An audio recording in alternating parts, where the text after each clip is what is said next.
আসসালামু আলাইকুম। আমি কোহিনুর আক্তার, প্রভাষক মার্কেটিং। আমরা আসছি উত্তরা 9 নম্বর সেক্টর থেকে, Dhaka boys and girls college থেকে। তো আমরা এখানে আজকে আসার কারণ হচ্ছে আমাদের ন্যায্য অধিকার আদায়ের জন্য আমরা এসেছি। আমাদের বাড়ি ভাড়া আমাদের 45% দেওয়ার কথা সরকারের মতো, কিন্তু আমরা সেখানে মাত্র 1000 টাকা বাড়ি ভাড়া পাই। তাহলে 1000 টাকায় একটা শিক্ষক কোন পরিবেশে থাকতে পারে?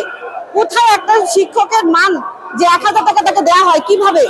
আর হচ্ছে মেডিকেল, শান্তি বিনোদন কোনো কিছুই আমরা পাই না। তো এই ক্ষেত্রে শিক্ষকরা মানবতার জীবনযাপন করে, আর একটা শিক্ষক যদি মানবতার জীবনযাপন করে তার পক্ষে ক্লাসে ভালো পাঠদান করা সম্ভব হয় না। আর আমাদের অধিকার আদায়ের জন্য আমরা এখানে এসেছি। আর হচ্ছে আমরা আরো দেখেছি যে এই আমাদের অধিকার আদায়ের জুন জুলাইয়ের বাজেট পাস হলো, কিন্তু আমাদের শিক্ষকদের জন্য কোনো বরাদ্দই রাখা হয় নাই। আমরা আগে যা বেতন পেতাম তাই সেমই আমরা পেলাম। তাহলে এই সরকার বা আমাদের জন্য কতটুকু ভাবলেন, কি করলেন? এখন আমাদের অধিকার হচ্ছে, আমাদের দাবি হচ্ছে আমাদেরকে 45% বাড়ি ভাড়া, মানে সরকারের নিয়মে বাড়ি ভাড়া, শান্তি বিনোদন, তারপর মেডিকেল যা আছে সব আমাদেরকে জাতীয়করণ করতে হবে এবং আমাদেরকে আমাদের ন্যায্য অধিকার দিতে হবে।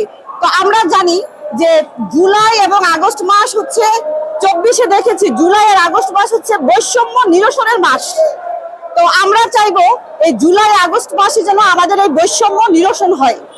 আর সরকারের কাছে অন্তর্বর্তী সরকার ন্যায্য অধিকার ফিরিয়ে আমরা যাতে আমাদের ক্লাসরুমে ফিরতে পারি, এই অধিকার আপনারা বাস্তবায়ন করবেন। বিগত বিভিন্ন শাসনামল আমরা দেখেছি আর শিক্ষকরা আন্দোলন করছে, কিন্তু তার কোনো ফলশ্রুতি হয় নাই। কিন্তু এইবার আমরা এই সরকারের কাছে বা এই কর্তৃপক্ষের কাছে আমরা আশাবাদী, আমরা সবাই আশাবাদী। কারণ আমাদেরকে গত ঈদুল আজহার সময় 25% থেকে 50% বাড়ি ভাড়া দেওয়া হয়েছে। তো সেই ক্ষেত্রে আমরা এবারও নিশ্চিত, আমরা আশাবাদী যে এই সরকার আমাদেরকে শূন্য হাতে ফিরাবে না। আমরা এসেছি, আমাদেরকে আমাদের ন্যায্য অধিকার ইনশাল্লাহ দিবে, এই বলে আমি আমার বক্তব্য শেষ করছি।